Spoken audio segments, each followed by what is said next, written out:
Hi there, YouTubers. Now, hi there, YouTubers. Hi there, YouTubers.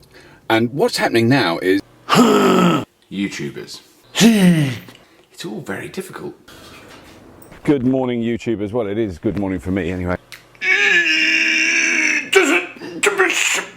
Hello there, YouTubers. Well, as you can see, it's been very, very difficult to get a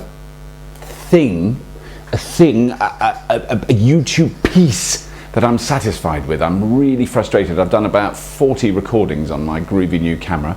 It's very easy because they're just thumbnailable and you can review them straight away without rewinding.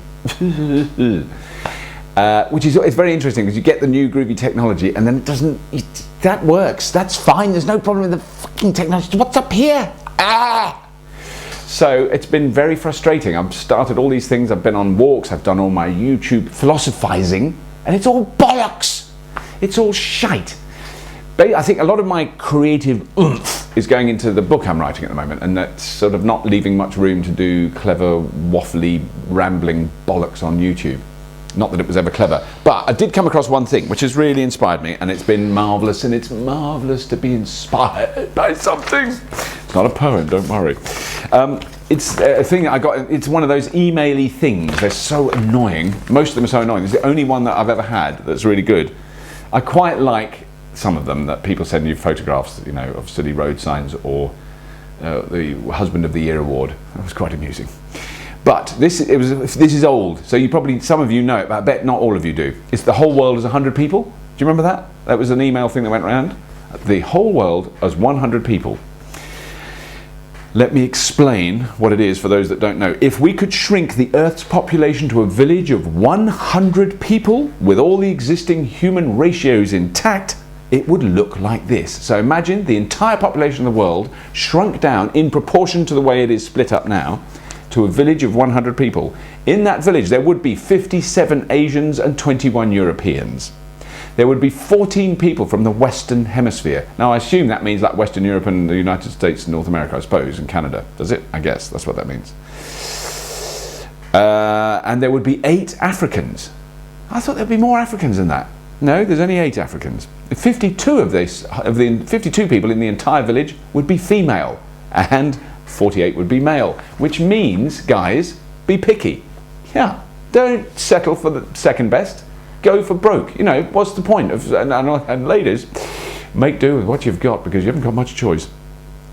70 of the people in the village would be non-white, I guess non-Caucasian, not like me. They would be Asians or Africans or whatever.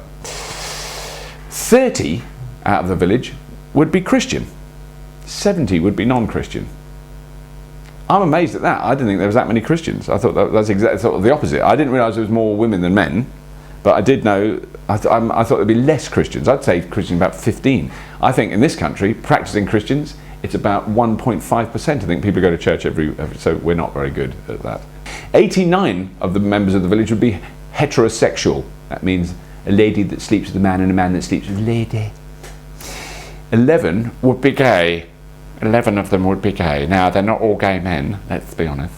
They wouldn't all be gay men. So 11 out of the village, that's quite a lot, isn't it? If you lived in a village of 100 people and 11 of them were gay. I'm thinking of our village, it's probably a little bit more, about 120. We've got about 1, 2, 3, 4. I think we've got about 4 gay people in our village. And they're all lovely. Very nice folks. 59, this is amazing, 59% of the entire world's wealth would be in the hands of a mere 6 people.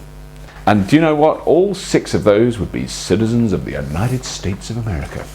How long is that going to last? I think there'll be a couple of Chinese there soon. This is quite old. This thing. I'd say this is 5 or 6 years old. 80 would live in substandard housing. Well, yeah, that's true. That's still the same now, I bet. Probably even worse. 70 out of the village would be unable to read. Imagine that village. 80. So there's you living in your nice house in the village, and 80 of the people in the village live in a fucking shithole hovel with a bit of plastic bag on the roof. And then you go down to the shops to buy your newspaper. Well, there's nobody else there because nobody can read. Only 70 can read. And then, as you stuff your face with a burger as you walk through the village, you find out that half the village suffer from malnutrition. Half. So you're waddling along with your great big stomach going, it's really bad being this overweight, people don't understand. Half the fucking world haven't got enough to eat, you fat fuck. Sorry. Don't fucking moan to me about your bloody weight problems. 1 would be near death. Well, that's going to happen anyway. That's what we all do. We all die and there's nothing to fear. It's marvellous. We just move on. I don't have any fear of death. Lovely. 1 would be near birth. A little bubba being born. Nice. 1 in the... This is bollocks. This has got to be bollocks. Because of the 6, this doesn't make sense. It says 1 would have a college education. Well, if 6 people own 59% of the wealth, what are they? 6 thick people? Only 1 of them, 5 of them are really thick. I know, yeah, I own half the world's wealth, but I can't read or write. That doesn't ring true. That's bollocks. 1 would have a college education. 1 out of the whole planet. Maybe. And 1 would... This is the other one. This is the one that got me when I got my criticism about being a champagne socialist, and it's all right for Robert. He can afford to give things up because he's so rich.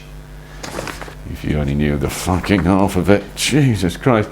1 person in the village would own a computer. 1 person. Which also doesn't make sense with the 6 people in America who would own 59% of the wealth. Doesn't quite ring true, the whole thing. 1 person owns a computer. It probably is true, but it's the 6% thing. I mean, there was a theatre group in the 1970s.